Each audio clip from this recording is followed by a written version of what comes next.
So this week, I got a few people upset on Facebook. Well, one person it seems like, but the point is that person asked if they should get their vein disease treated. They really had no symptoms whatsoever, but they have reflux. Do you treat that? The answer is no.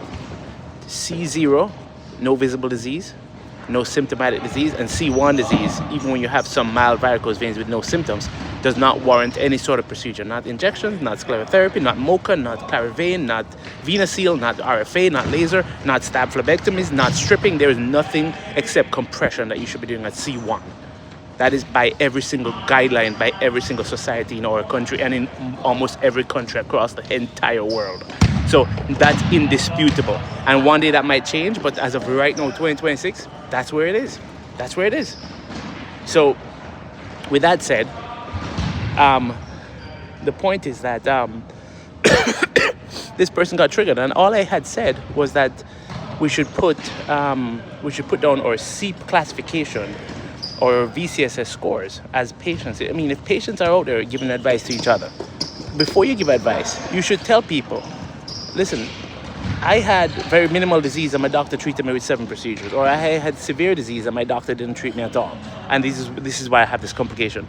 None of this is actually qualifiable. You can't actually make any sense of what people are saying if nobody gives their actual numbers of how bad their disease was at the beginning before what the doctor did. I mean, even then you still don't know, because there's nuance and subtlety to all this. But my point to the person and the group was, put your CEAP and VCSS score down. And then somebody got triggered and was like, why are you telling people what to do, blah, blah, blah, blah. You're right, I don't have to tell anybody anything. Nobody has to listen to me, I'm just talking.